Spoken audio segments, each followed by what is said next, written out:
Demonstrators tries to form a human blockade at a San Francisco immigration court today, trying to stop ICE agents as they attempt to move detainees from a courthouse to a waiting van. They shove their way through the protesters and push their detainee into the van. But the crowd moves with them, including several protesters who threw themselves on the hood. San Francisco just witnessed one of the most coordinated and unapologetic ICE operations in recent memory. A concealed tunnel, once thought to be dormant, was sealed off and used to quietly funnel over 2,100 undocumented migrants out of the city. Protesters tried to stop it, swarming the courthouse in a frenzy, but the mission pushed forward. Footage shows activists clinging to vans, desperate to stop what they now call a mass abduction. But was this a crisis or long overdue enforcement? Trump's policies, now reinvigorated, are being carried out with precision. And in sanctuary cities like San Francisco, it's creating a line in the sand, one that says federal law won't be ignored anymore. The gas! Go, go, go! Get the gas down! Get run over! Go, go, go! Good job, man!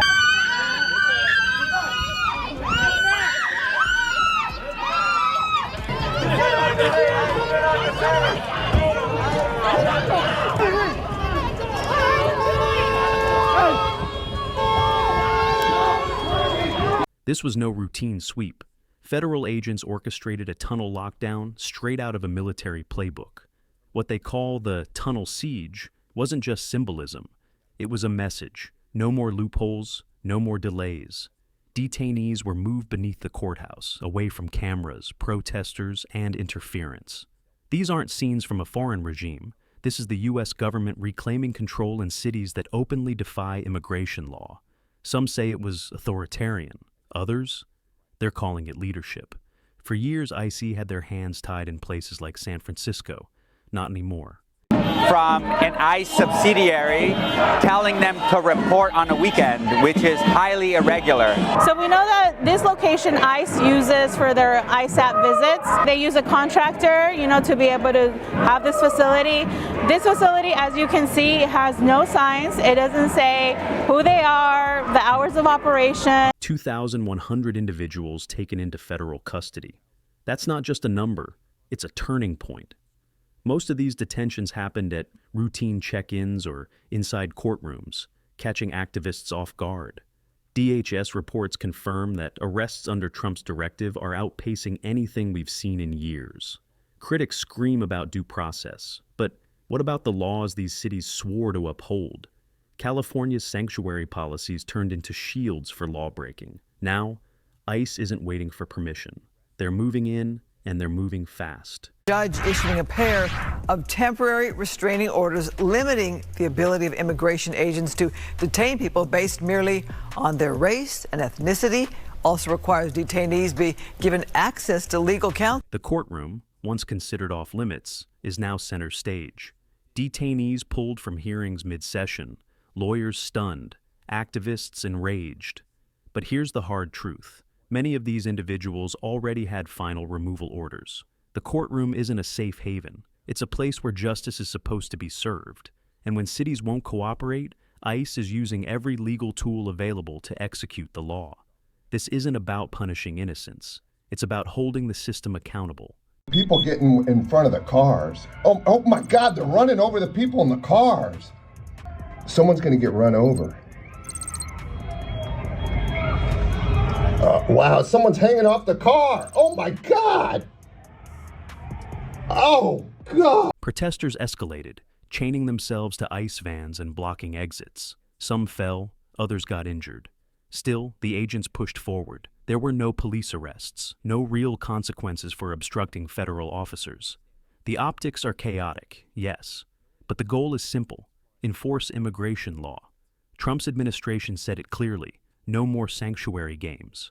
And when protesters act as shields for lawbreakers, they're not just making a statement, they're risking lives. Comply. Yes or no? No, you're not getting, you okay?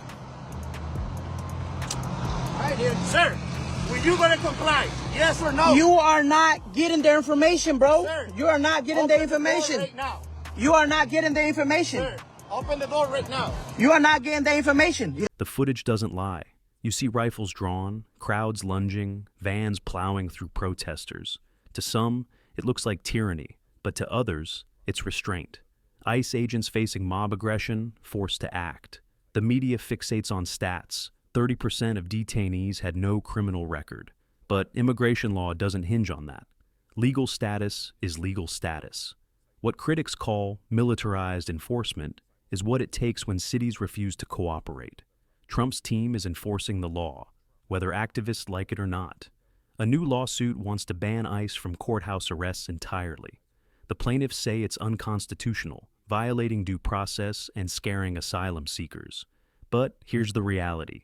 These aren't random arrests. Most involve individuals already ordered removed. ICE is using the tools they have, because sanctuary cities strip them of every other option. If courts ban this too, what's left? The chaos we're seeing now is what happens when cities undermine federal law. This lawsuit might stall enforcement, but it won't stop what's coming.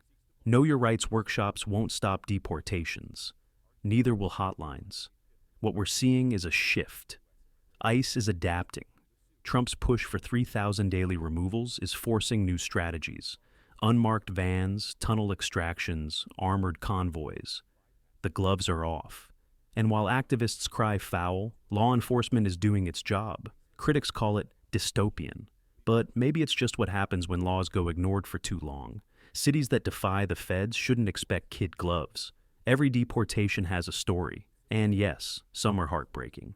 But let's not confuse compassion with compliance. When someone enters illegally, their journey becomes subject to law. These courtroom arrests are difficult, but so are the choices ICE agents face. They didn't create the laws. They're enforcing them. And when someone skips hearings or lies on paperwork, consequences follow. The real trauma isn't the arrest. It's years of a broken system, now catching up. San Francisco's sanctuary legacy is on the line. Lawsuits, protests, and legal gymnastics aside, the tide is shifting. 2,100 deportations in 1 week, and that's just the start. Trump's return to power has reignited enforcement at a scale we haven't seen in years. Sanctuary cities are no longer safe zones. They're battlegrounds. And while activists chant, ICE moves quietly, efficiently. This crackdown isn't chaos. It's policy in action. And it's working.